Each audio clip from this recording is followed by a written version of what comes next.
आप तो मेरी प्रतीक्षा में पहले से ही खड़े हैं यमदेव। तब तो आपने मेरी चुनौती के बारे में भी सुना ही होगा। कहिए, क्या उत्तर है आपका? मेरा स्वागत करके अपना राज्य त्यागेंगे या मेरा सामना करके अपने प्राण? हे असुर श्रेष्ठ, मैं आपकी अधीनता स्वीकार करने के लिए तैयार हूं। बस एक विनती है मेरी। शर्त को विनती का नाम देकर पहलाना चाहते हो मुझे यमराज? असुर राज मूरा के सामने शर्त रख पाओ, इतना सामर्थ्य नहीं है तुम में। इसका आभास है मुझे असुरराज, पर मैं आपकी अधीनता स्वीकार करूं इससे पहले आपको स्वामी धर्म का पालन करना होगा। मेरे पुराने स्वामी के क्रोध से मेरी रक्षा करनी होगी आपको। कौन है तुम्हारा पुराना स्वामी? भगवान श्री नारायण। और छोटी माँ मूरासुर को तो श्री नारायण से भी रक्षा का वरदान प्राप्त था ना? यही तो श्री नारायण की लीला थी बलराम। पर वो राक्षस अपने दम में जे समझ ही ना पाओ कि वो क्या भूल करने जा रहा है, और पहुंच गो भगवान श्री नारायण को चुनौती देने के लिए।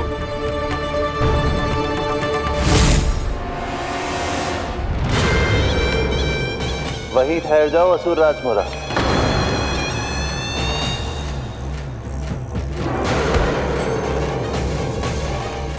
यहाँ क्यों आए?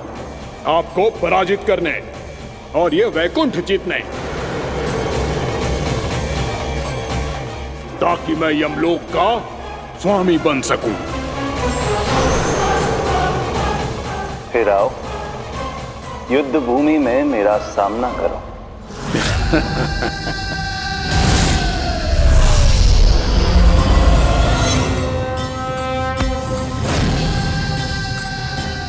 ये नहीं जानते कि इनसे ना हारने का वरदान तो मैं पहले ही प्राप्त कर चुका हूं।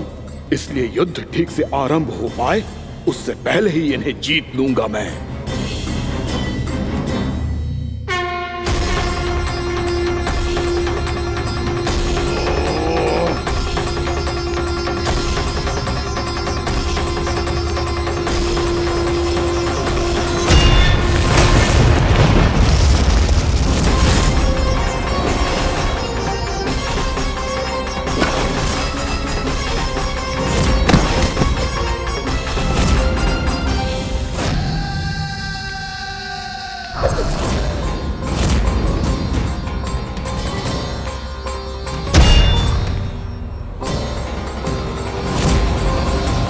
और इस प्रकार जे युद्ध वर्षों वर्षों तक चलता रहो। दोनों योद्धा पूरे ब्रह्मांड में अनेक अस्त्रों शस्त्रों के साथ युद्ध करते रहे।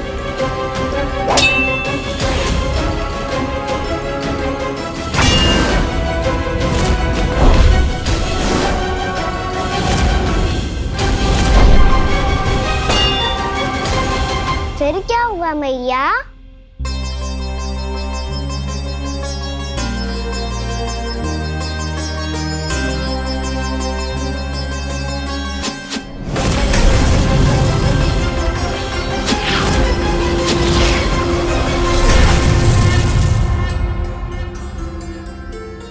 उस युद्ध को कभी समाप्त हुआ हो, पर कैसे?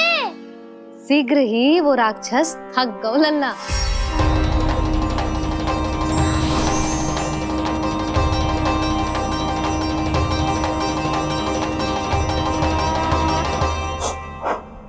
खड़े खड़े देख क्या रहे हैं नारायण?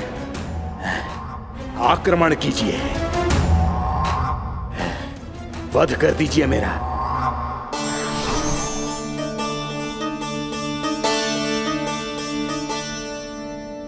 मैं तुम्हारी वीरता से प्रभावित हूं, इसीलिए इतनी थकान की स्थिति में मैं तुम जैसे वीर पर आक्रमण नहीं करूंगा। जाओ विश्राम करो। यदि फिर से युद्ध करने की इच्छा हो तो तुम्हारा स्वागत होगा।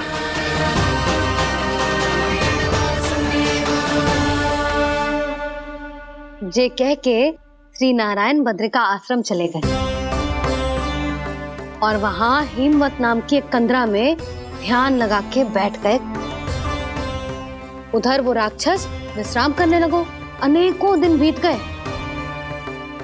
और अब वो राक्षस मूरा फिर से स्वस्थ होके बलवान हो गया था। उसने अपनी सारी शक्ति फिर से प्राप्त कर ली थी। श्री नारायण ने उस पर दया करी थी, पर वो फिर से श्री नारायण को छलने को तैयार होगा।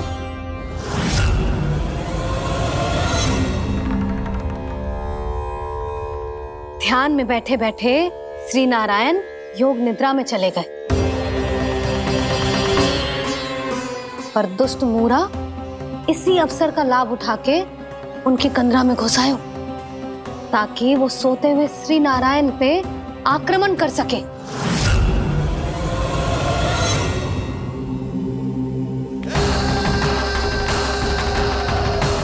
आज इस लंबे युद्ध को जीतकर अपने इस अंतिम शत्रु का भी अंत कर दूंगा मैं।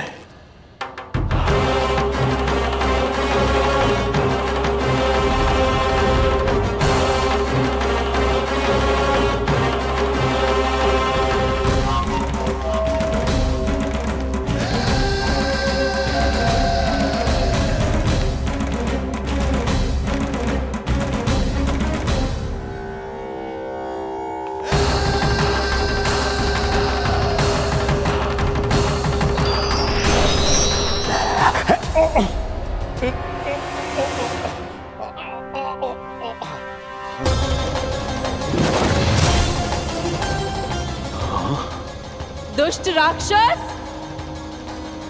प्रभु ने तुझ पर दया की, तुझे संभलने का अवसर दिया। तू इन्हीं पर ही छल से वार करने चला है।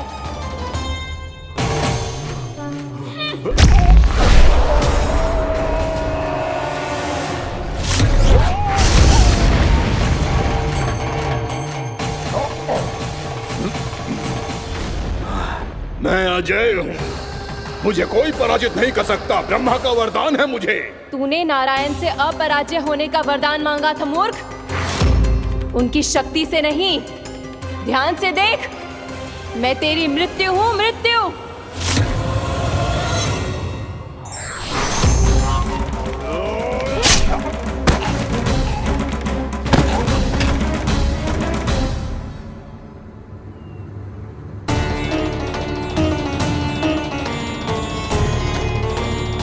वो देवी कौन थी छोटी माँ? और कौन बलराम, वो ही तो थी देवी एकादशी।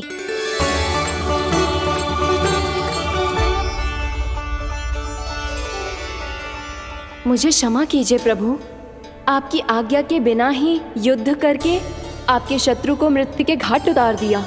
क्षमा नहीं, आपकी तो प्रशंसा होनी चाहिए देवी।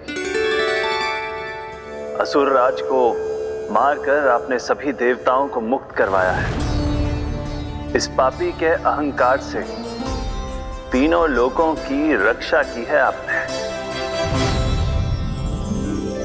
आप एकादशी की तिथि पर मेरी एकादश इंद्रियों से उत्पन्न हुई हैं।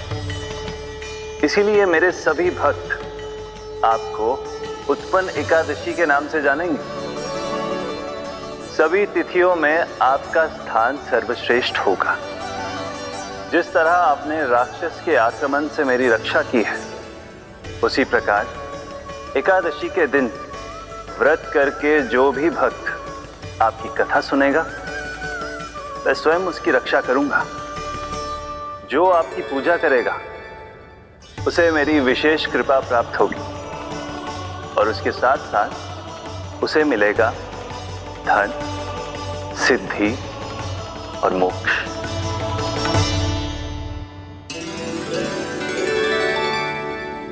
इसीलिए आज के दिन व्रत रखने का बहुत अधिक महत्व होता है।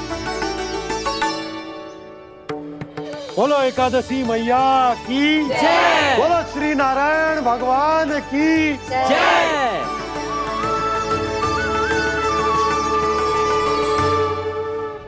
प्रभु की कृपा से एकादशी का महत्व भी पता चल गो और मेरा व्रत भी सफल होगा। अभी नहीं भूला रहा, एकादशी का व्रत पूरी तरह तभी सफल होता है जब द्वादशी के दिन उसे पूरा किया जाता है।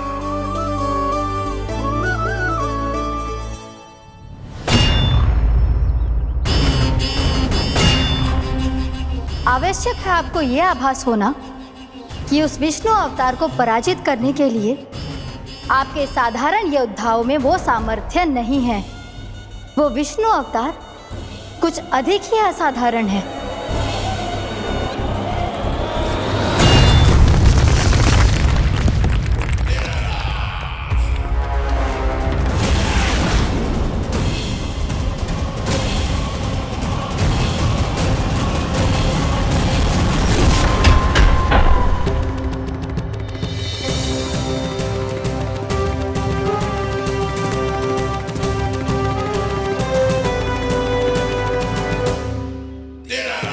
अब मैं दिखाऊंगा उस विष्णु अवतार को असाधारण शत्रु क्या होता है।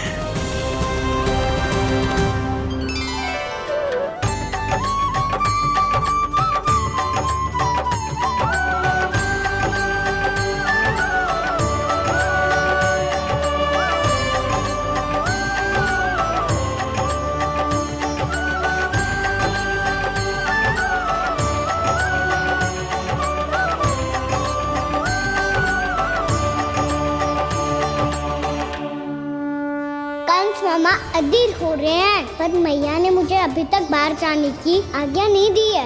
अभी उन्हें किसी और राक्षस को यहाँ भेजने से रोकने के लिए मुझे कुछ करना होगा।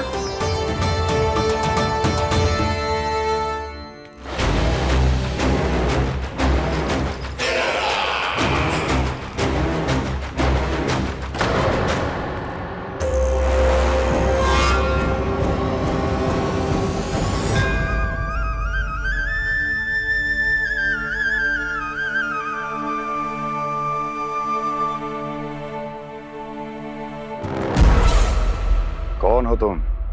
बचपन से ही मुझे मारने का सपना देख रहे हैं, फिर मुझे ही नहीं पहचानते।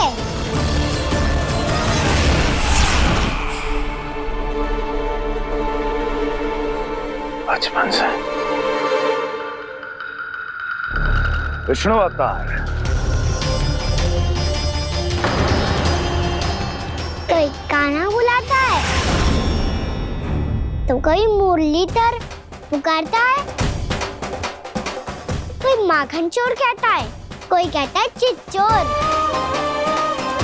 पर विष्णु अवतार इस नाम से तो बस आप ही मुझे बुलाते हो मामा जी। इतना साहस, ये तो यहाँ आ गया है।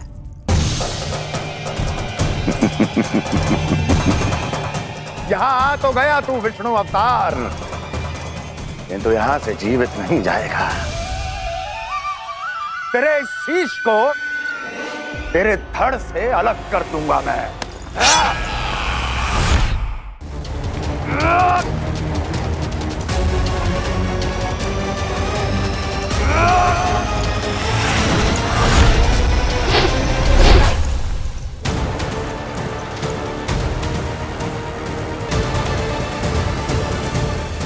कहाँ देख रहे हो मामा जी?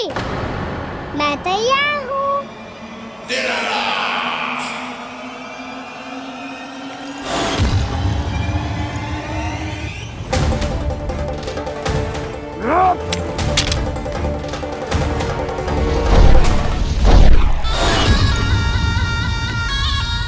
मामा जी, आप सदैव इसी तरह क्रोध में रहते हो क्या?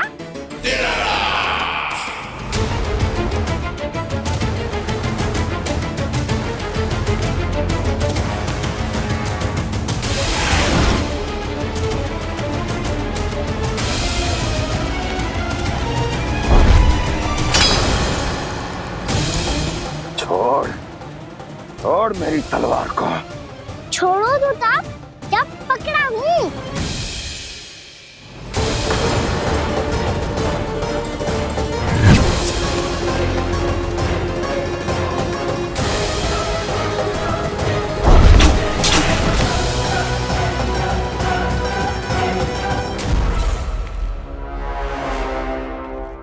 मामा जी,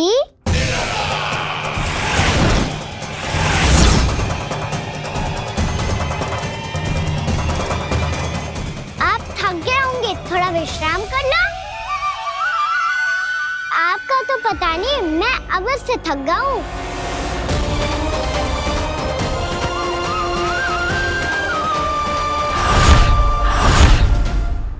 मेरे सिंहासन पर बैठने का तो साहस।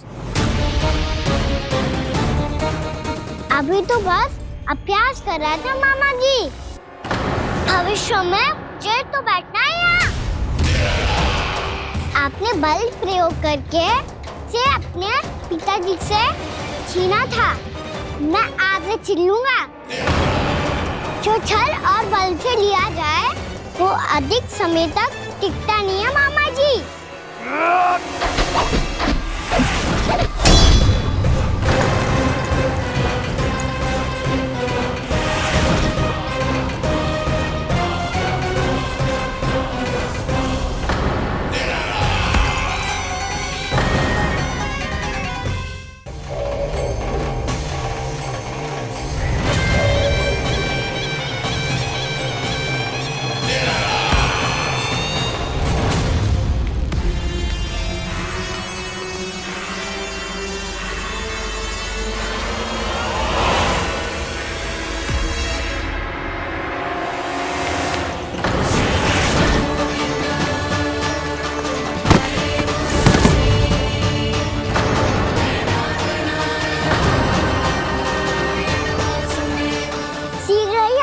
सिंहासन छोड़ना होगा।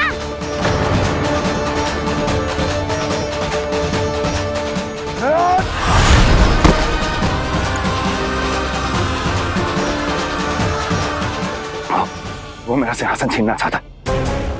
वो आ रहा है, वो आ रहा है। सैनिकों! दुर्जन, बंद कर दो सभी द्वार और घरों के, सब के सब।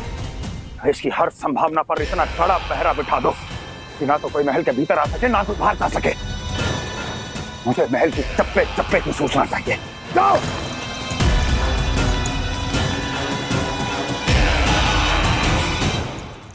सिंहासन।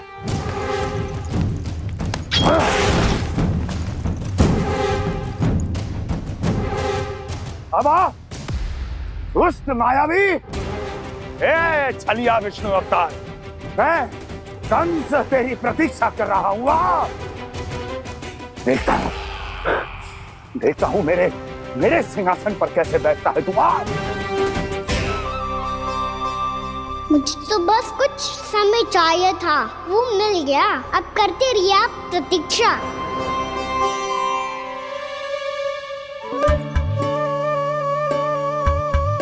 जी अपने आप से बातें क्यों कर रहे हैं जी?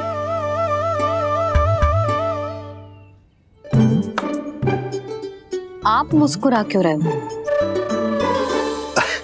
ना कचू ना। बताओ क्यों मुस्कुरा रहे हो? तुम ही पर गए अजय। जब तुम व्रत करती हो तो तुम भी ऐसा ही करती हो।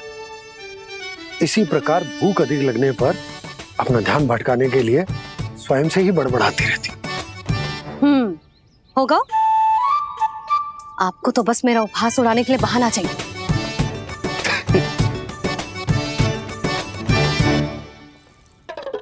नन्ना, भूख लगी है? ना मैया, व्रत करे तो भूख कैसे लगेगी?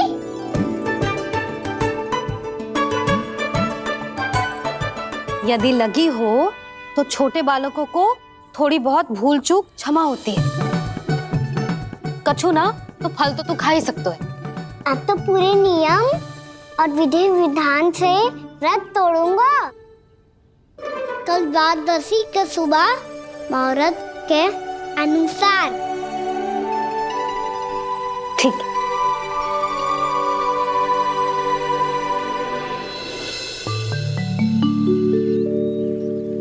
लल्ला, एकादशी समाप्त हो गई है, द्वादशी लग गई है। अब तू व्रत तोड़ सकते है। भोजन कर ले। ले।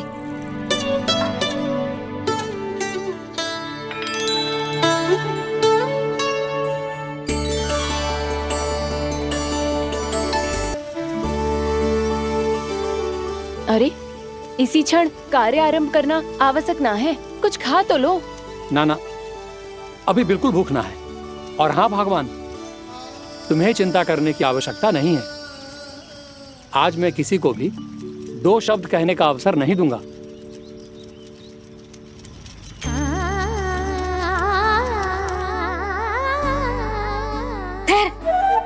मैं तेरे लिए मट्ठा लेके आती हूँ। व्रत के बाद पीने से पेट ठंडा रहता है। रुक।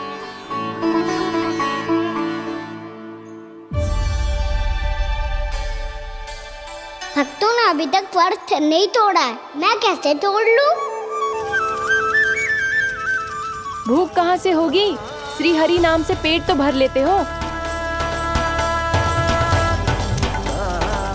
श्री हरि श्री हरि श्री हरि।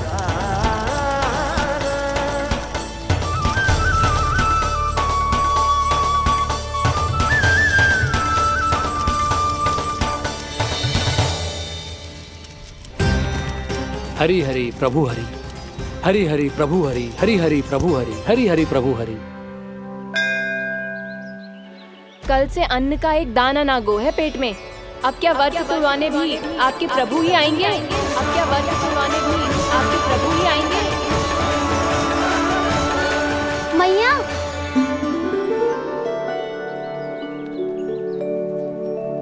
मैया पहले व्रत तोड़ के कच्चू खा तो लो। अभी ना, लौट के आने के बाद। हाँ,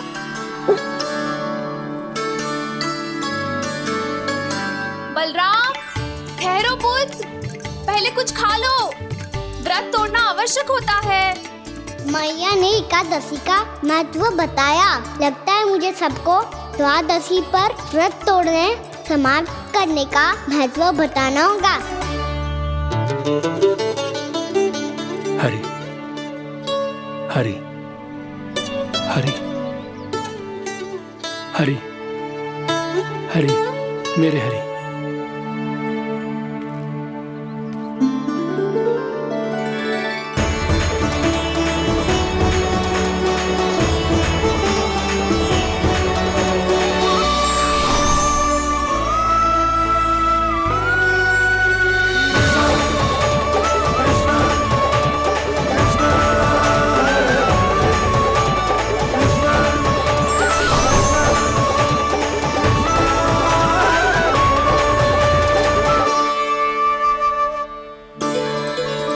अभी अभी तो मैंने बच्चों की माँ को वचन दिया था कि आज किसी को शिकायत करने का अवसर ना दूंगा, और अब मैं प्रभु श्री हरि की कल्पना जसोमती रानी के लल्ला में ही करने लगा। ना ना, ये ठीक ना है।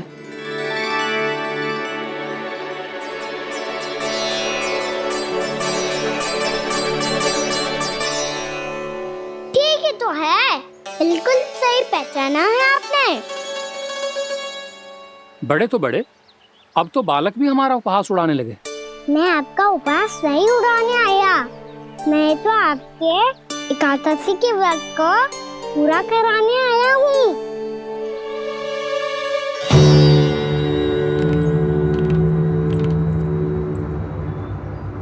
कान्हा,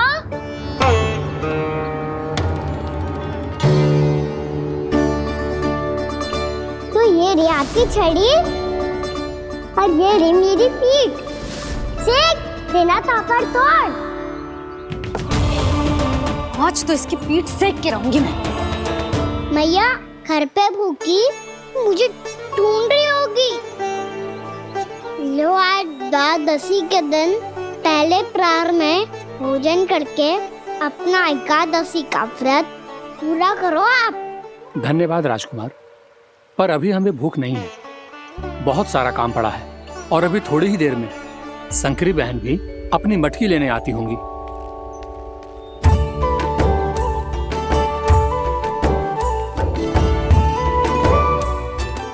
पर मैं आपका व्रत पूरा कराए बिना नहीं जा सकता। भला क्यों? भक्त भूखा रहे और भगवान खा ले, ऐसा हो सकता है भला?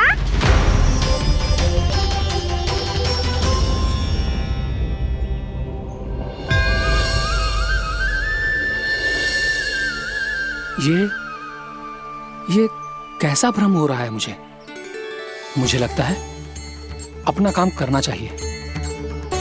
द्वादशी के पहले प्रहर में व्रत पूरा करना बहुत आवश्यक होता है। ना तो एकादशी का व्रत भी पूरा ना मानो जातो। इतनी सारी ज्ञान की बातें तुम्हें कैसे पता है लल्ला?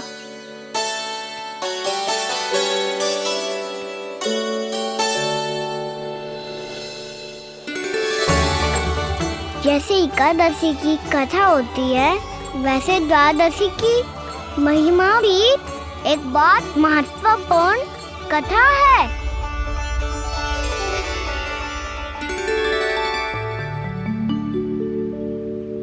कैसी कथा?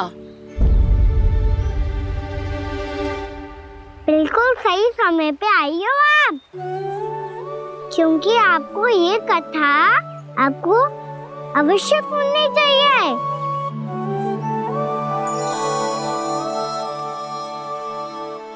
मुझे क्यों?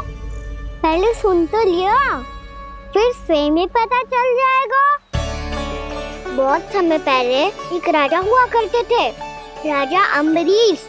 भगवान श्री हरि के बहुत बड़े भक्त थे। ओम नमो नारायणाय। ओम नमो नारायणाय।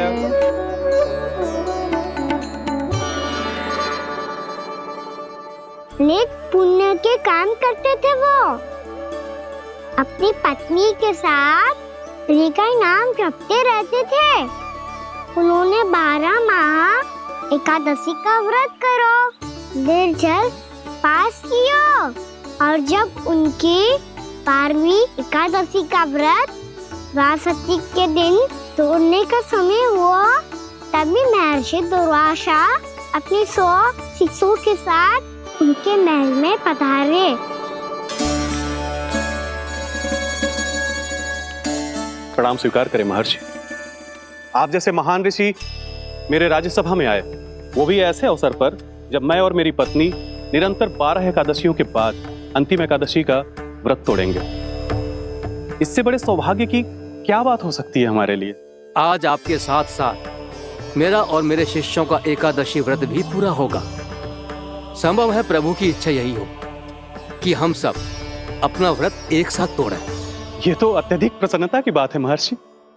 तो फिर ठीक है, हम सब यात्रा से थके हैं। व्रत तोड़ने से पहले हम स्नान करना चाहते हैं। जैसी आपकी इच्छा महर्षि। जब तक आप लोग लौटेंगे तब तक आपके सारे प्रबंध यहाँ हो चुके होंगे।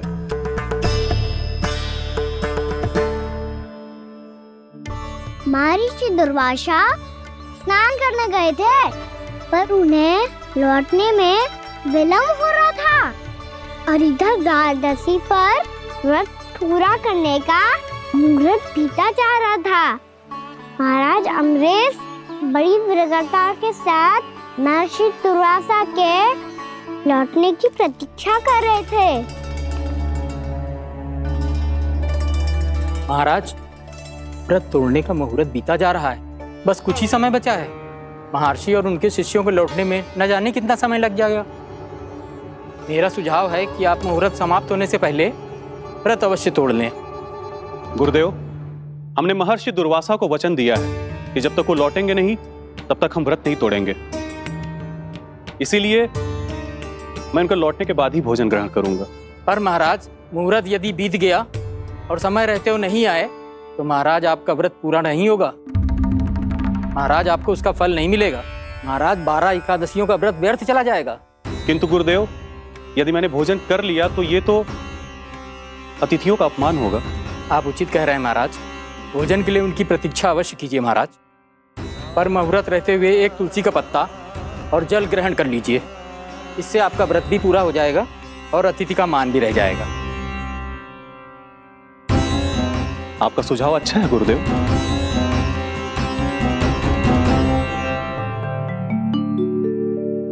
जैसे ही महाराज ने तुलसी का पत्ता खाया, वैसे ही महर्षि दुर्वासा लौट आए। महाराज,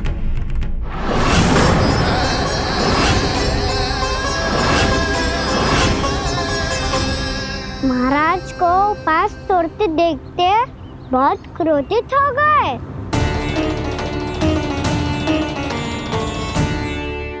बहुत बड़े भक्त हैं आप, परंतु आप ये नहीं जानते अपने अतिथियों के साथ कैसा व्यवहार करना चाहिए। आपने हमें साथ भोजन करने का वचन दिया था, पर अपना व्रत क्यों तोड़ा आपने? महर्षि, मैंने भोजन नहीं ग्रहण किया।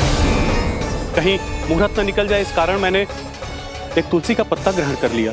56 भोग खाया हो या एक पत्ता, अपना व्रत तोड़कर अतिथियों का अपमान किया है, मेरा अपमान किया है। अब आपको दंड भोगना होगा ताकि आप सीख पाएं कि अतिथियों के साथ कैसा व्यवहार होना चाहिए। महर्षि, आप जो भी दंड मुझे देंगे मुझे स्वीकार है, किंतु आप क्रोधित मत होइए। क्रोध का कारण आपने दिया है महाराज। एक महर्षि का अपमान करके राक्षसी प्रवृत्ति का परिचय दिया है आपने, इसीलिए अब एक राक्षसी आपको दंड देगी।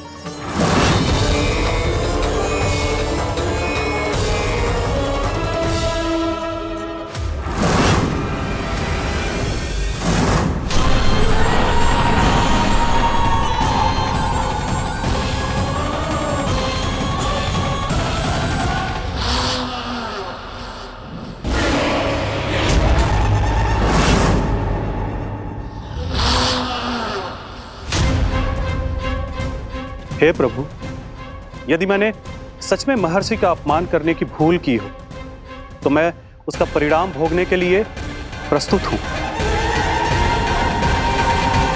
ओम नमो नारायणाय, ओम नमो नारायणाय नमः।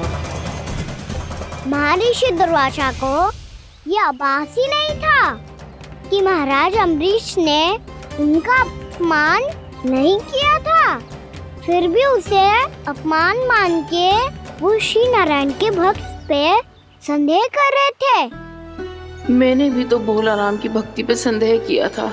हे नारायण, ये क्या पाप हो गया मुझसे? संदेह किसी अपमान से कम ना हो तो, और भगवान सब सह सकते हैं, पर उनके प्रिय भक्तों का अपमान सहन ना कर सकते, इसीलिए उन्होंने हस्तक्षेप करने का निर्णय लिया।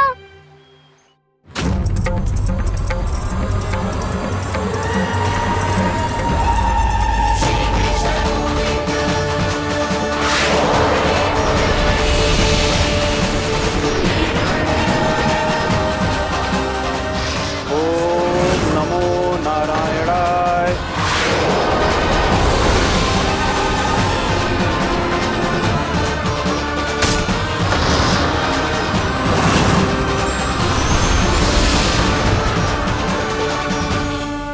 और फिर भगवान का वो सुदर्शन चक्र महर्षि दुर्वासा के पीछे पड़ गया।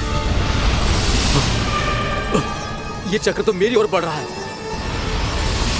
ओम नमो नारायणाय।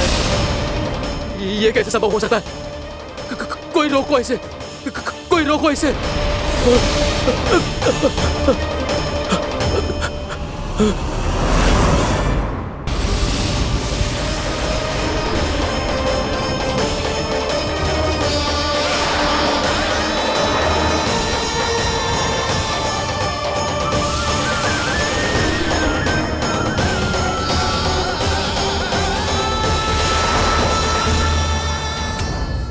चक्र से अपने प्राण जैसे तैसे बचाते बचाते महर्षि दुर्वासा ब्रह्मलोक जा पहुँचे।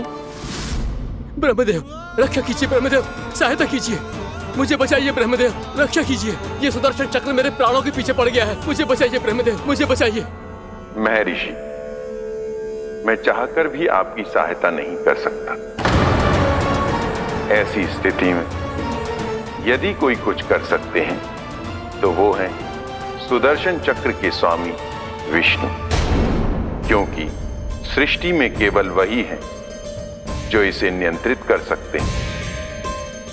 वो ही इसे वापस लौटने का आदेश देकर आपके प्राणों पर छाए हुए संकट को दूर कर सकते हैं।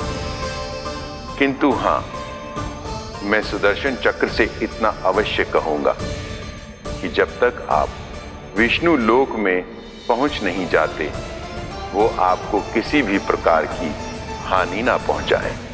आपका बहुत बहुत धन्यवाद, आपकी सदा ही जय हो।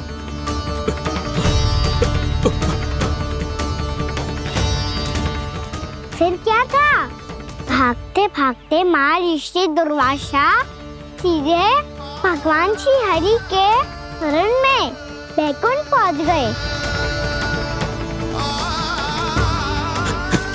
त्राहिमाम प्रभु, त्राहिमाम, मुझे बचाइए, मेरी सहायता कीजिए प्रभु, मेरी सहायता कीजिए। मैं आपके इस चक्र और ऊर्जा से नहीं भाग सकता प्रभु। कृपया करके अपने सुदर्शन को रोकिए, इसे वापस लीजिए प्रभु। यह असंभव है महर्षि। एक बार सुदर्शन चक्र मेरे हाथों से छूट जाए तो अपना उद्देश्य पूरा किए बिना, मेरे भक्तों की रक्षा किए बिना वापस नहीं लौटता। कोई तो उपाय होगा प्रभु, कृपया करके मेरे प्राण बचाइए प्रभु। मैं सुदर्शन की ऊर्जा से जलकर भस्म नहीं होना चाहता प्रभु। आप जो कहेंगे मैं करूंगा प्रभु। मेरी सहायता कीजिए प्रभु, मेरी सहायता कीजिए। मुझे नहीं लगता कि आप वो कर पाएंगे। मैं अवश्य करूंगा। मैं अपनी प्राण रक्षा के लिए कुछ भी करूंगा प्रभु। आपने मेरे भक्त राजा अम्बरीश को भक्ति का कर्तव्य निभाने के लिए अपमानित और दंडित किया है महर्षि, पर भक्त की रक्षा करना भगवान का कर्तव्य है। इसलिए यदि आप भक्त राजा अम्बरीश के पास जाकर क्षमा याचना करें और यदि वो आपको क्षमा कर दे तो ही ये चक्र आपके प्राण लिए बिना लौट सकता है। अन्यथा आप तो जानते हैं महर्षि,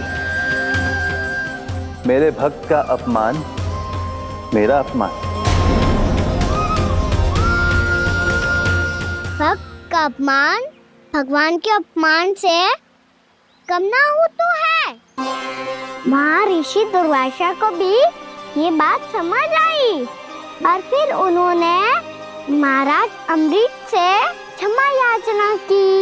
महाराज महाराज महाराज महाराज महाराज, मुझे क्षमा करें महाराज, मुझसे बहुत बड़ी भूल हो गई महाराज, मुझसे बहुत बड़ी भूल हो गई महाराज। महर्षि, आप हमारे चरण छुए ये उचित नहीं। महाराज महाराज अम्बरीश, आप नारायण के सच्चे भक्त हैं। मैंने आपको अपमानित किया, दंडित करने का प्रयास किया महाराज। इस अपराध के लिए मुझे क्षमा कीजिए महाराज, और इस सुदर्शन चक्र से मेरे प्राण बचाइए महाराज।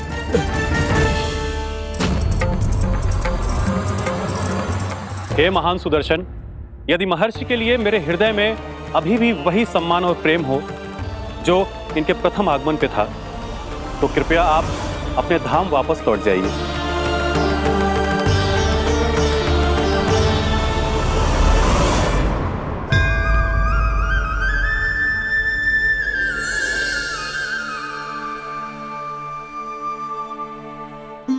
आपका बहुत बहुत धन्यवाद महाराज अम्बरीश। मैं आपको आशीर्वाद देता हूं कि आप देवराज इंद्र के समान शक्तिशाली हों। आपकी कीर्ति का पताका 10 दिशाओं में फहराए। मेरी बस एक ही इच्छा है महर्षि, कि मैं आपके साथ अपना उपवास तोड़ सकूं। अवश्य महाराज, हम सब भोजन आपके साथ करेंगे और अपने आप को नारायण की सेवा में अर्पित करके व्रत को पूरा करेंगे, क्योंकि आज जो यहाँ हुआ है उससे सिद्ध हो चुका है कि एकादशी व्रत का फल द्वादशी की सुबह भोजन करने से ही प्राप्त होता है।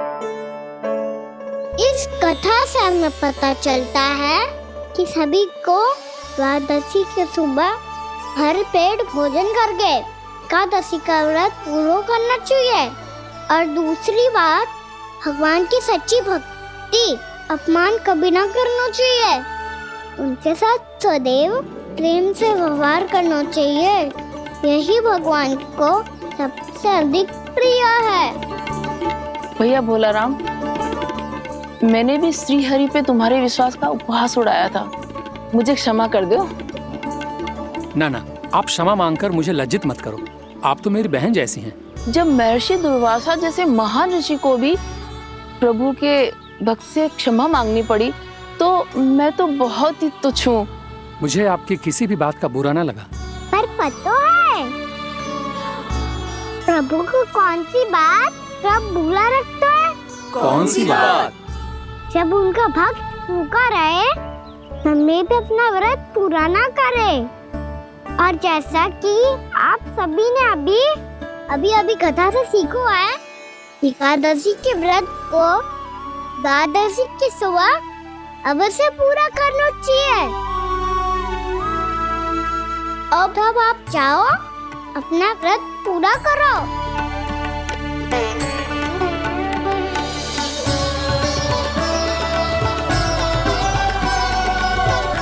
मैं आपके लिए जल लेके आती हूँ।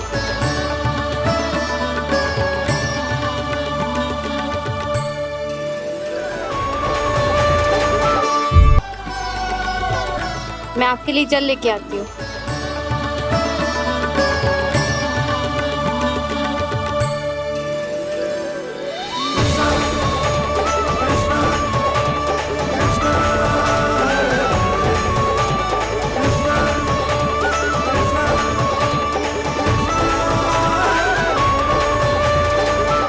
यो खाओ।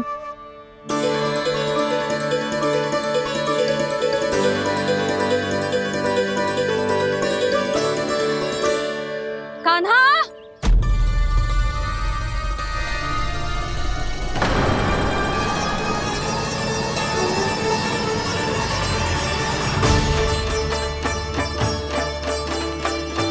बोलो काका, सिगरेट छुपा लो मुझे, मैया आ रही है, बहुत क्रोध में लगती है।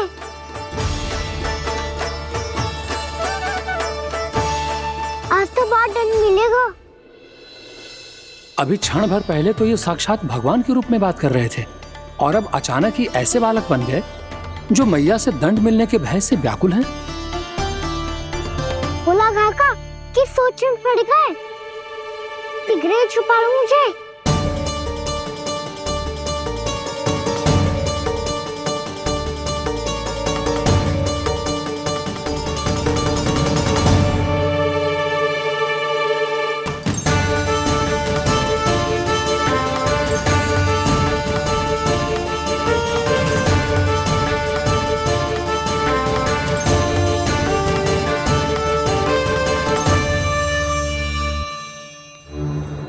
भोलानाथ जी, कान्हा को देखो है क्या?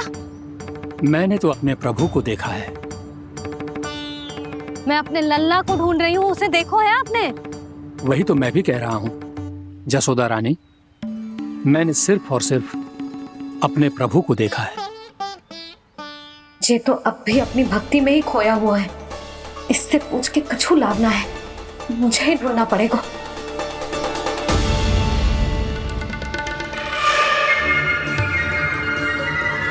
बच गए। संकरी मौसी, कान्हा को देखो है क्या कहीं?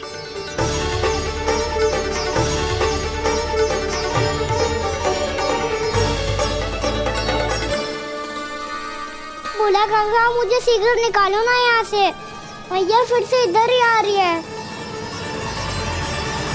सब कहते थे श्री हरि मेरे घर ना आ सकते। देखो आज प्रभु आ गए, उन्होंने अपने हाथ से मेरा व्रत पूरा कराया। हाँ, आते हैं और आगे भी आएंगे हमारे श्री हरि हमसे मिलने, और आके मोक्ष देंगे, है ना?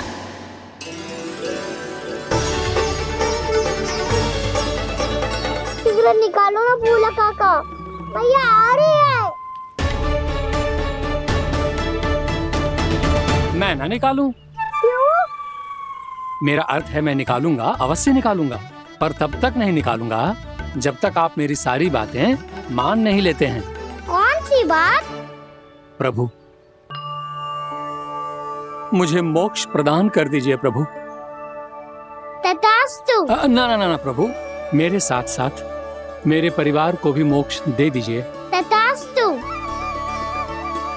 अब तो निकाल दो, मैया देख लेंगी। ना प्रभु, मेरे परिवार के साथ मुझसे जुड़ी हुई हर वस्तु, जीव जंतु, प्राणी, गाय बैल भैंस, सभी को मोक्ष प्रदान कर दीजिए प्रभु।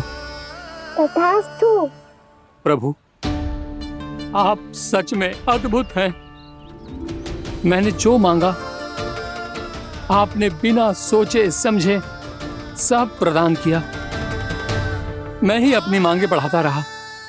प्रभु, प्रभु मुझे क्षमा कर दीजिए। प्रभु मुझे क्षमा कर दीजिए।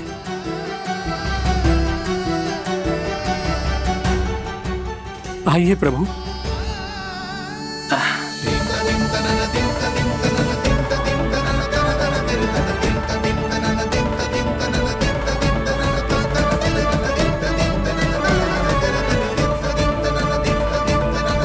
प्रभु, आप तो प्रभु हो, हरि हो, भगवान हो। आप चाहते तो इस मटके से स्वयं निकलकर बाहर आ सकते थे, फिर मेरी आपने हर इच्छा क्यों पूरी की? क्योंकि मेरे भक्त की इच्छा पूरी करने में मुझे भी प्रसन्नता मिलती है। ना तो मैं अपने भक्तों का अपमान सह सकता हूँ और ना ही उनकी इच्छा अधूरी रहने दे सकता हूँ।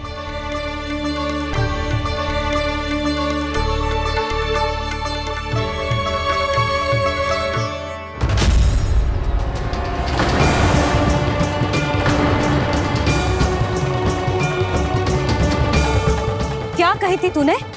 हाँ, कि तू फिर से छल ना करेगा। फिर मुझे बिना बताए घर से बाहर कैसे निकलो? क्षमा करना मैया, पर जो आपने सिखाया था मैंने तो उसी का ही पालन करो है। फिर से चतुराई कर रहे हो ना? हाँ, आप ही ने तो कही थी ना, यदि कछु करने से किसी को हानि ना पहुंच रही हो या फिर किसी अच्छे कार्य में सहायता हो रही हो तो आज्ञा लेने की आवश्यकता ना होती। यदि तेरे कछु करने से किसी और की कोई हानि ना हो रही हो या किसी के अच्छे कार्य में सहायता हो रही हो तो मुझसे आज्ञा लेने की आवश्यकता ना है। तो किस अच्छे कार्य के लिए आया है यहाँ?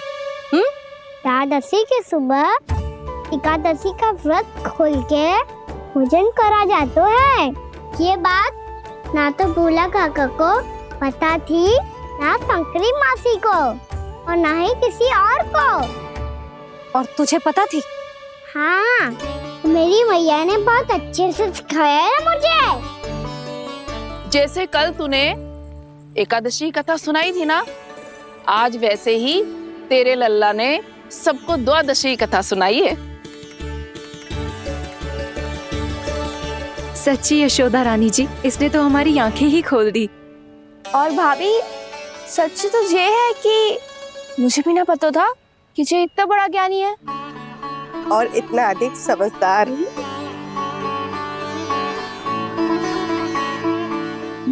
द्वादशी की कथा? वो तो मैंने इसे कभी सुना ही ना है। फिर इसे कैसे पता थी? रानी जी, जो स्वयं भगवान हैं, भला उन्हें कैसे कुछ नहीं पता होगा? मैंने तो इन्हें पहचान लिया। और हाँ, आप सब लोग भी इन्हें अपने अंतर मन की आंखों से देखिए, हो सकता है इन्हें पहचान पाएं। ये कोई और नहीं है, श्री नारायण है, मेरे श्री हरि, मेरे प्रभु। जय श्री हरि।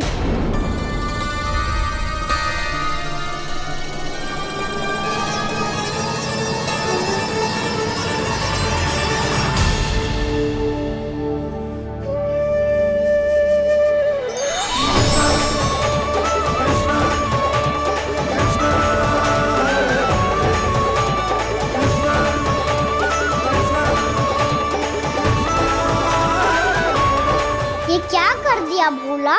जिस रास्ते को मैंने इतनी कठिनाई से बचा के रखा था, सबके सामने उसे उजागर कर दिया तुमने।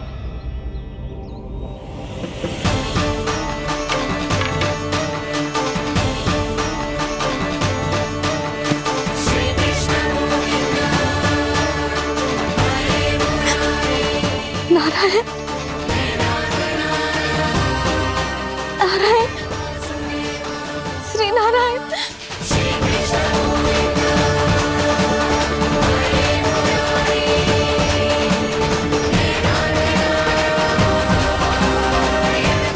श्री नारायण।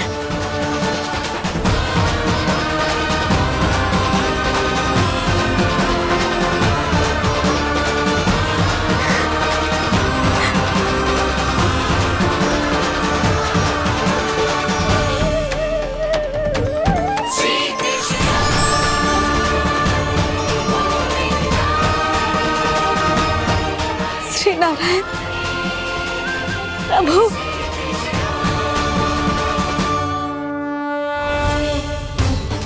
इस रास्ते को इतने यत्न से संभाल के रखा था, आज वो सबके सामने खुल गया।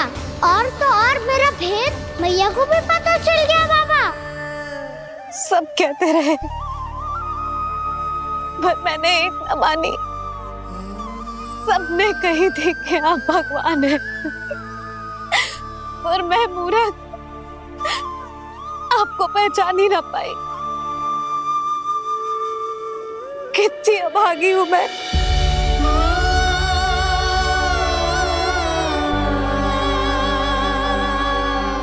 जिस मुंह से मुझे आपकी महिमा गानी चाहिए थी,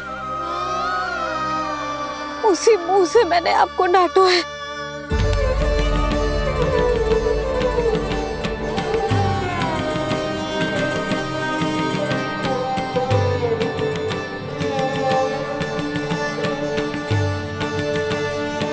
जिन हाथों से मुझे आपके चरण छूने चाहिए थे, उन हाथों से मैंने आपके कान पकड़े।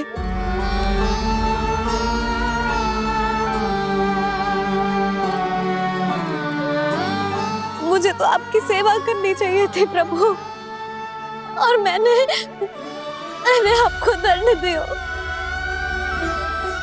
आपको घर से बांध दियो।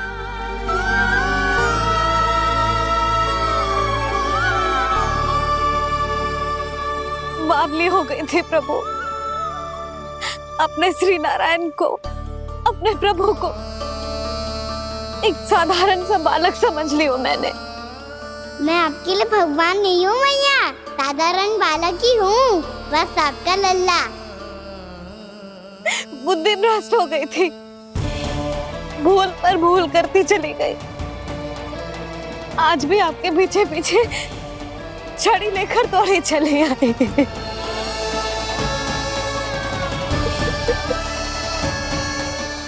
अपने आप को दोष मत दो मैया, आपके ममता के लिए तो जन्म लिया है मैंने। हमारा से मन बदलने मत दो, मेरे लिए वही पुरानी मैया बनी रहो आप, और मुझे रहने दो आपका वही नटखट लल्ला। मुझे क्षमा कर दो प्रभु, मुझे क्षमा कर दो। बाबा ये कैसा अंत हो गया आज?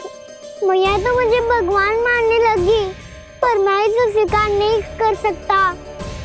अभी नहीं बाबा, इतनी शीघ्र नहीं। आप ऐसे खड़े क्यों बाबा? कुछ ऐसा करो ना कि मैया फिर से मेरे मैया बन जाए। उनकी दृष्टि में भक्ति नहीं, ममता चाहिए मुझे। कान्हा, मेरे सामर्थ्य में हो तो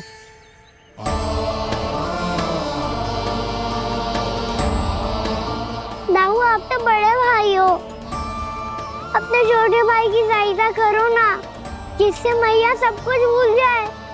मैं क्या कर सकता हूँ कान्हा? कोई तो सहायता करो मेरी।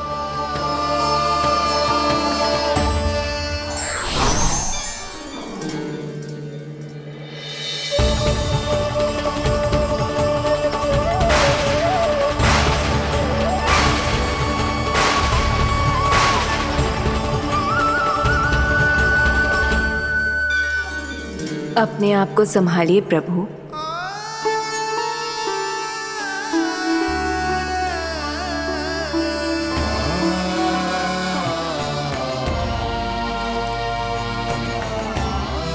देखो ये क्या हो गया, भैया को सब पता चल गया। अभी तो मुझे मैया की ममता का शौक पूरी तरह हिला ही नहीं था। योग माया,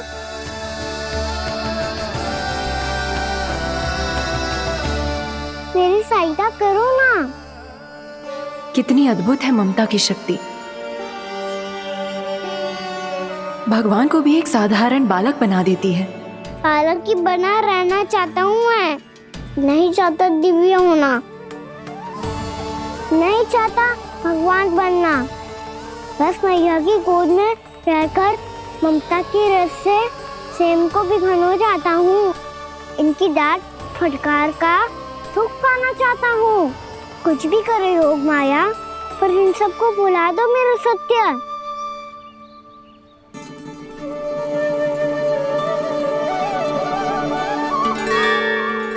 और इन्हें तो मोक्ष का वरदान मिल गया है प्रभु, इसलिए इनके लिए समय की गति को लौटा पाना संभव नहीं होगा। प्रभु, अब मुझे ये सब भूलने की कोई आवश्यकता नहीं है। मुझसे जो त्रुटि हुई है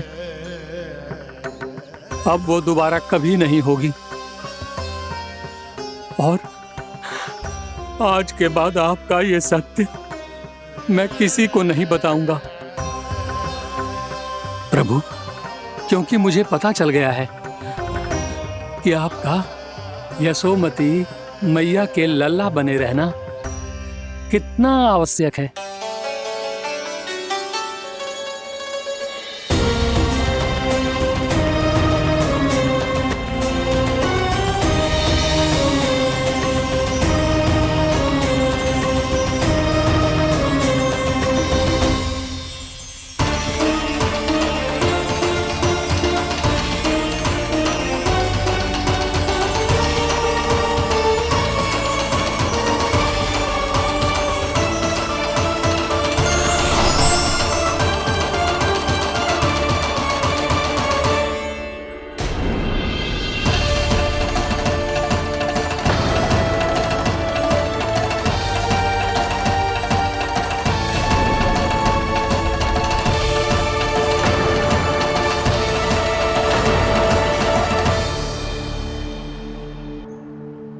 भैया आपकी छड़ी।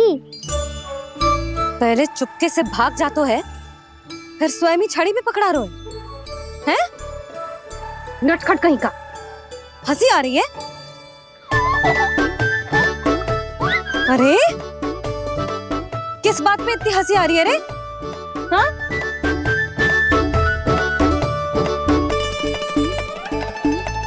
आपकी लीला अद्भुत है प्रभु, और अद्भुत है आपका मैया के प्रति प्रेम।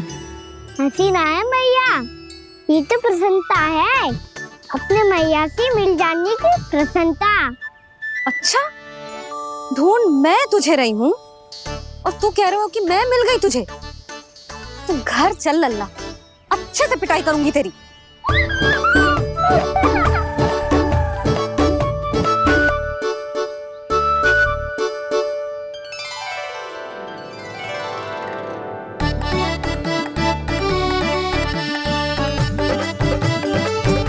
पिटाई से गाल लाल होंगे ना तेरे, तब हंसी बंद होगी तेरी। चल।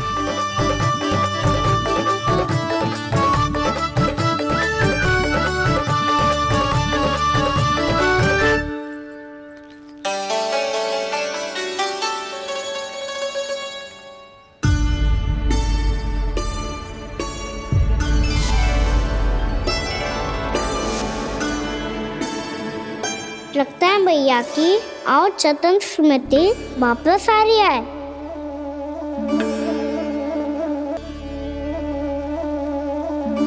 यशोदा, क्या होगो?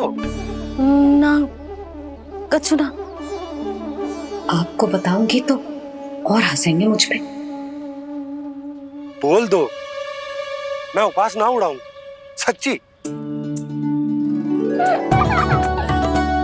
देखो देखो इसे कैसे हंस रहा है। मेरे हाथ में छड़ी है, मैया क्रोधित है, पर जे तनिक में बहना लग रहा है इसे।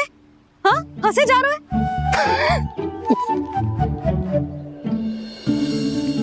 दोनों बाबा लल्ला एक जैसे हो। चल तू, चल चल। दाऊ, आप तो बड़े भाई हो, अपने छोटे भाई की सहायता करो ना, जिससे मैया सब कुछ भूल जाए। सुबल, तू कच्चू खा क्यों ना रो है? व्रत ही करना था तो बलराम के जैसे कल कर ले। तो कल तो एकादशी भी थी। कान्हा के बिना कछु करने का मेरा मन ही ना कर। तो बात तो सच्ची है, उसके बिना गोचारण भी ऐसा लगता है जैसे कितना भारी कार्य है, व्यवस्था में करना पड़ता है। सही कह रहे हो तुम दोनों। मैं तो गोपालक भी इसलिए बना था ताकि कान्हा के संग खेलने को मिल जाए। बलराम तो हमारा सगा कम और मुख्य अधिक है।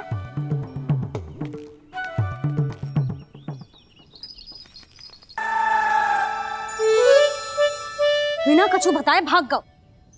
ये भी ना सोचा तेरे बिना मैया बाबा व्रत कैसे तोड़ेंगे। देखो देखो अभी भी हंस रहा है।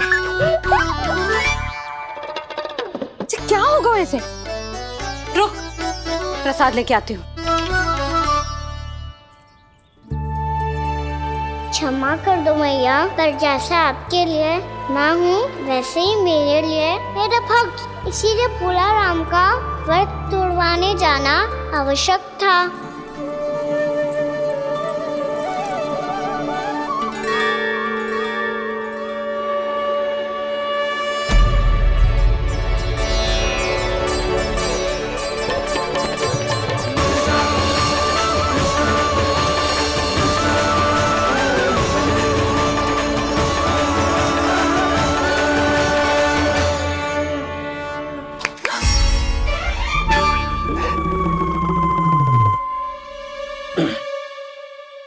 सुधा, फिर से खो गई तुम। अरे कौन से स्वप्न लोक में चली जाती हो तुम बार बार? हमें भी बताओ। माया का प्रभाव ममता पर अधिक समय तक नहीं रह पाता प्रभु। अरे बोलो ना यशोदा, क्या सोच रही थी?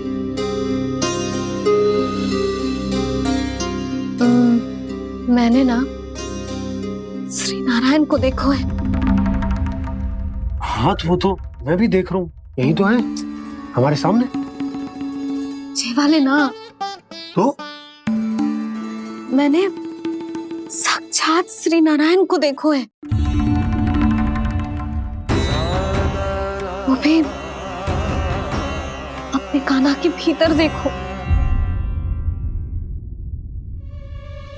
कान्हा के भीतर? ना मतलब कान्हा और ये दोनों आमने सामने थे। मैं कुछ समझो ना यशोदा।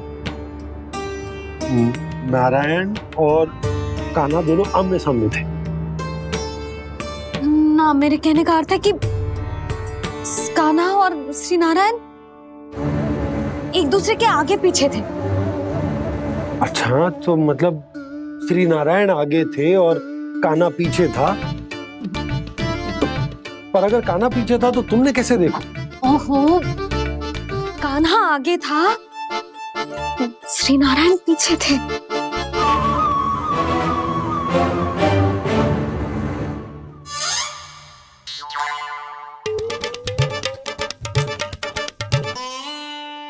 यशोदा, एक बार फिर से सोचकर बताओ कि नारायण आगे थे या कान्हा आगे था?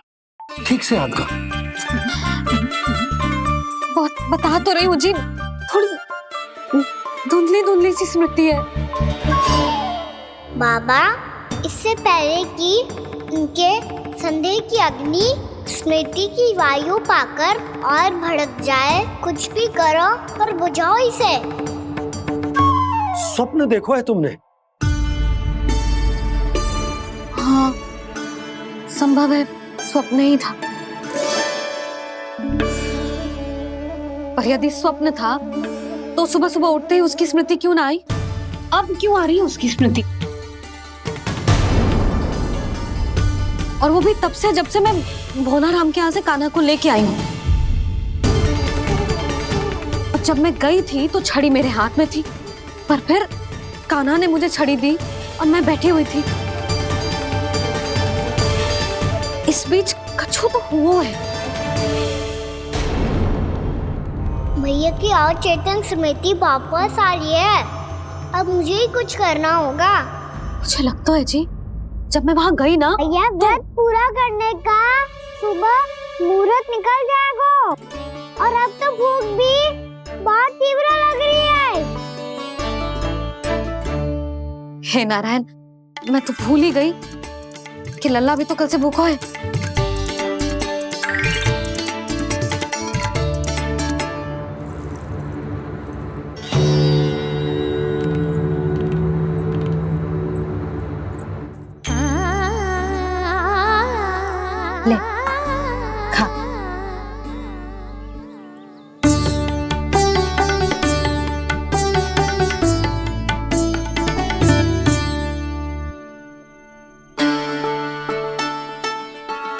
संतान की चिंता में सब कुछ भुला दे, ऐसी ही होती है ममता।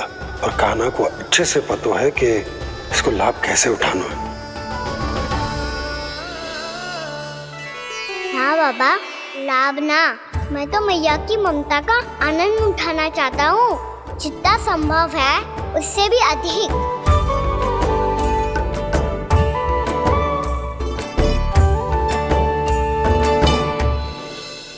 बलराम, कान्हा को फिर से गौचारण आने के लिए केवल तू ही मना सकते है। तुम में ही वो क्षमता है, हमारी टोली के मुख्य गोपालक जो हो तुम। हाँ, और कान्हा के दाव भी तो हो तुम। हाँ, वो तुमको मना ना कर पाएगा। तुझे छोटा होने के नाते तुम्हारे आदेश का पालन तो करना ही चाहिए कान्हा को। चिंता मत करो सखा, मैं कछु कहूँ और कान्हा ना माने, ये तो संभव ही ना है।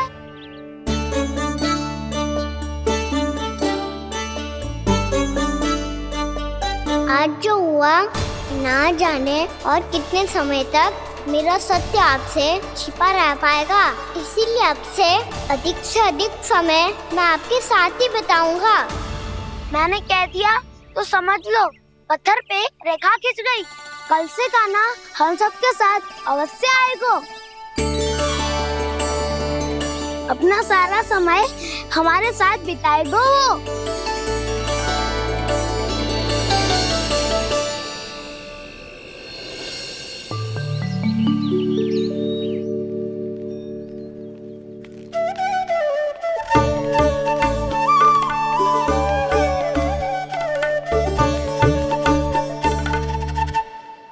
अभी तक तैयार नहीं हुए? तैयार? गौचारण के लिए चलना है ना, तुम्हें लेने आया हूँ। नाना दाऊ, मैं ना चल सकता, मुझे आज्ञा ना है। वो तो माखन चोरी के लिए भी नहीं थी। उस दिन जो वक्कासुर के सामने चले गए थे तुम, तभी तो नहीं थी आज्ञा। इसलिए आज्ञा का बहाना मत ही बनाओ कान्हा।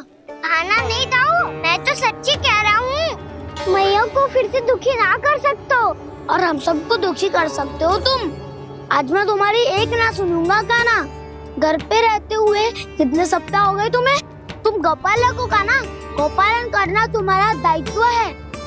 आज तुम्हें हमारे साथ चलना ही पड़ेगा। ना दाऊ, मैं ना चल पाऊंगा। बलराम, तुम तो कह रहे थे कि कान्हा तुम्हारी हर बात मानता है, पर इसने तो बड़े भाई का अनादर कर दिया। रुक जाओ कान्हा, सत्य बताओ, तुम छोटी माँ के कारण वन नहीं चल रहे हो या अब तुम्हें हमारे साथ रहना ही अच्छा नहीं लगता? कहीं ऐसा तो नहीं गौचारण में तुम्हारी रुचि समाप्त हो गई हो? ना दाऊ, ऐसा कछु ना है। मुझे गौचारण की बात प्रिय है और आप सबका साथ भी। तो फिर वन चलने में क्या समस्या है तुम्हें? अपने दाऊ की बात मान लो और चलो चुपचाप। मैंने सबको वचन दिया है कि तुम हम सबके साथ चलोगे। पर दाऊ, मैंने भैया को भी वचन दिया है कि मैं नहीं जाऊंगा। इसका अर्थ है कि मेरे वचन का कोई मूल नहीं है। मैं तुमसे बड़ा हूँ कान्हा, तुम्हें मेरी आज्ञा माननी चाहिए। मुझे भी तो वचन दिया था तुमने। दाऊ, आप समझ क्यों आ रहे? मैंने कहा ना, मैं नहीं जा सकता। रुक जाओ कान्हा।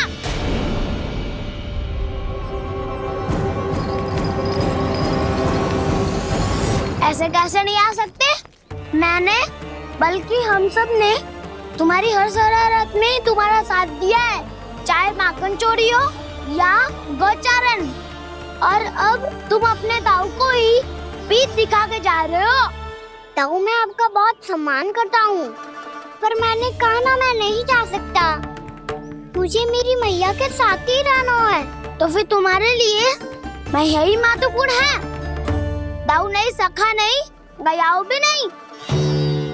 कान्हा ने तो तुम्हारी बात मानने से मना कर दिया बलराम। लग तो है सच्चो भाई ना है। जानते हो इससे क्या सिद्ध होता है कान्हा? कि तुम छोटी माँ के पुत्र नहीं हो, कि तुम छोटी माँ के पुत्र नहीं हो। दाऊ, ये क्या कह रहे हो आप? और नहीं तो क्या, तुम उनके वास्तविक पुत्र होते तो अपने दाऊ की आज्ञा कभी नहीं टालते। ऐसा मत ही कहो दाऊ, मैं अपने मैया का ही लल्ला हूँ। मुझे तो लगता है छोटी माँ हाथ से ग्रह करके लाई है तुम्हें। अब ऐसा क्यों बोल रहे हो दाऊ? क्योंकि मैं वो सत्य देख रहा हूँ जो तुम नहीं देख पा रहे हो। छोटी माँ और छोटे पापा दोनों गोरे हैं और तुम अपना रंग देख लो, स्वयं विचार कर लो। जी तो मैंने भी सोचा था, बस बोला नहीं।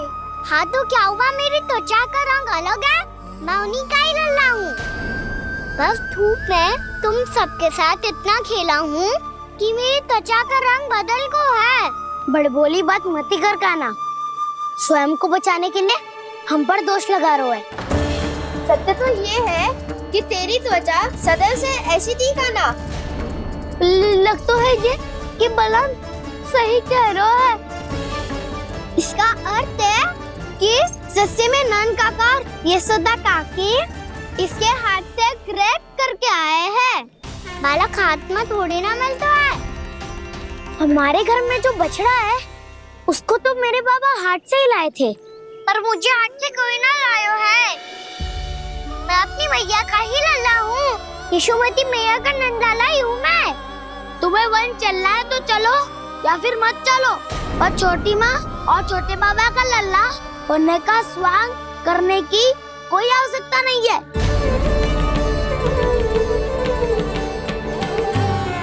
तुम भी अति करते हो का ना, कब एक बालक की तरह व्यवहार करते हो और कब भगवान की तरह, कुछ समझ में नहीं आता। भगवान की तरह? मैंने भगवान क्या क्या? हाँ हाँ कह दिया तो कह दिया। खड़े खड़े मेरा मुंह क्या देख रहे हो, चलो। या फिर तुम सबको भी अपने मैया के पल्लू में बंधकर घर पे ही रहना है।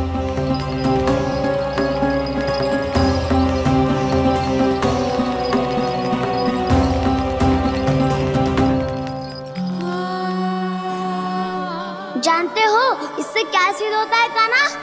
कि तुम छोटी माँ के पुत्र नहीं हो, कि तुम छोटी माँ के पुत्र नहीं हो।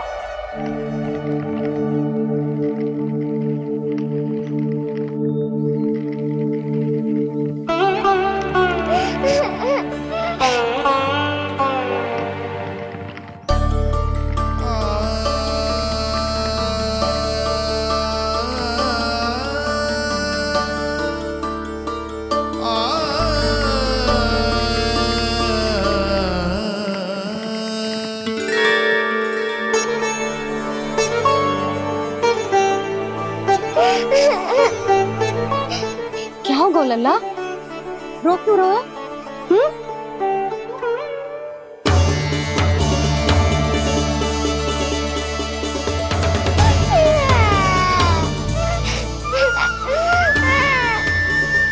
अरे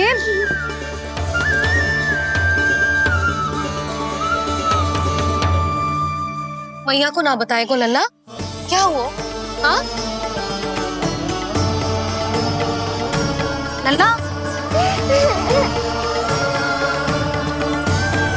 क्यों रो रहे हो लल्ला?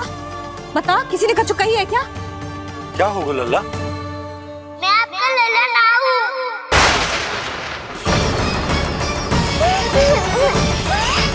ऐसा क्यों कह रहे हो तू? क्या होगा?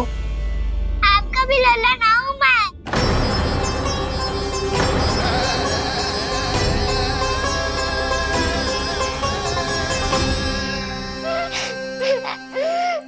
लल्ला, कान्हा, ये क्यों कह रहे हो लल्ला? मुझे पता चल गया है, मैं आप दोनों का लल्ला ना हूँ।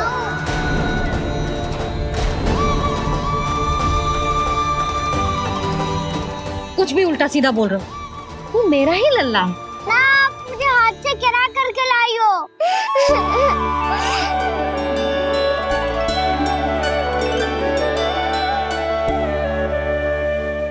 लल्ला, तुझे किसने कही कि हाट में बालक मिलते हैं? मिलते हैं, पूरी गैया का बालक भी तो हाट से ही आयो है।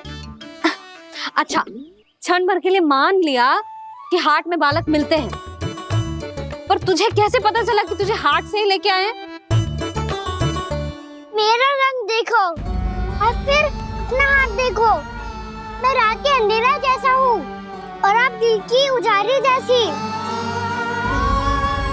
पापा का रंग भी आप जैसा ही है, बस मैं ही बावला हूँ।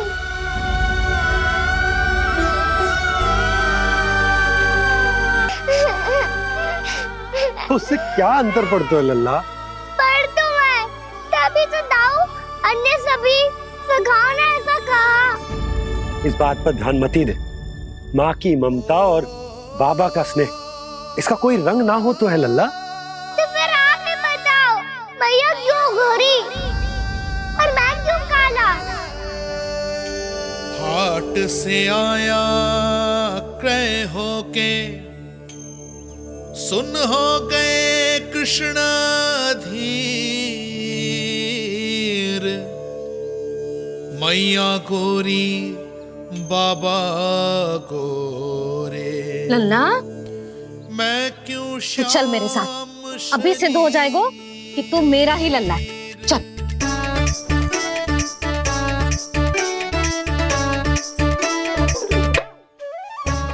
ये दोनों लल्ला और मैया का मन कछु समझ ही ना आता।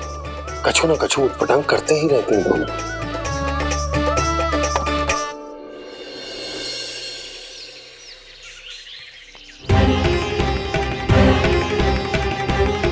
भैया ऐसे ले जा रही है मुझे, कहाँ और क्यों?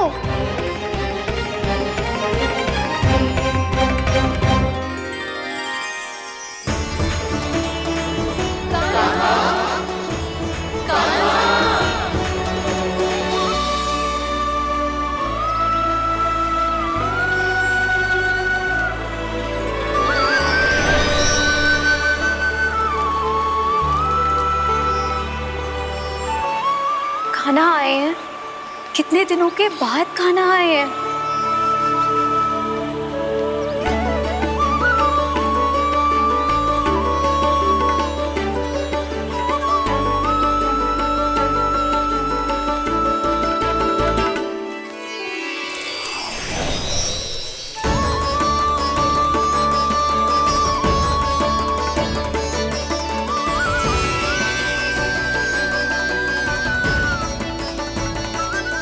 आंखें पथरा गई थी मार्ग देखते देखते।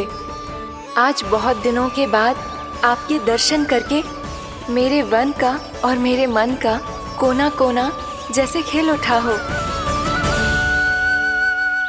बलराम, तुम्हारी योजना का भी कोई लाभ ना हो। योजना बना के छल में फंसाना मुझे नहीं आता। इस सब में तो केवल कान्हा ही प्रवीण है। कल उसने यशोदा काकी से हम सबकी शिकायत कर दी तो लग तो है कर ही दी। वो देखो। आजा।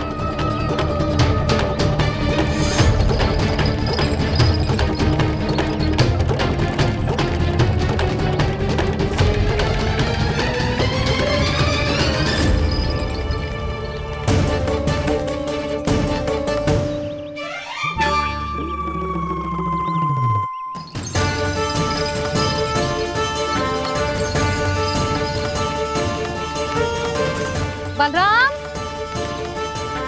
बलराम,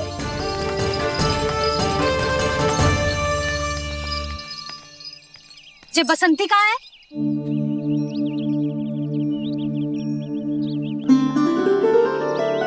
ये देख बसंती, हाँ, और उसका लल्ला वो गोपी।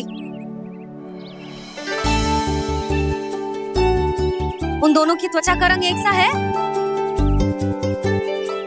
कान्हा, तू देख के बता, बसंती और उसके लल्ला का रंग एक सा है? और ये देख डमरू, इसका जन्म तो तेरे सामने हुआ था ना, हाँ? और उसकी मैया गोमती, इन दोनों की त्वचा का मिलान कर, एक सा रंग है?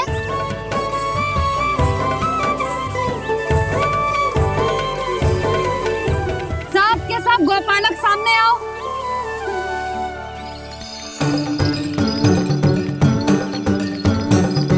अब तुम सब भी देख के बताओ, दोनों की त्वचा एक जैसी है या रंग अलग अलग है?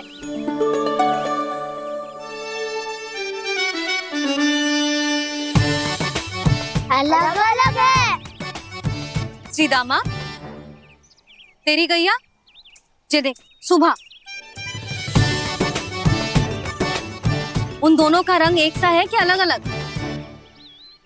तो जब सुबह और श्यामू का रंग अलग हो सकता है, डमरू और गोमती का रंग अलग अलग हो सकता है, और जे गोपी और बसंती का रंग अलग अलग हो सकता है, तो भी जे सब मैया और लल्ला ही है ना।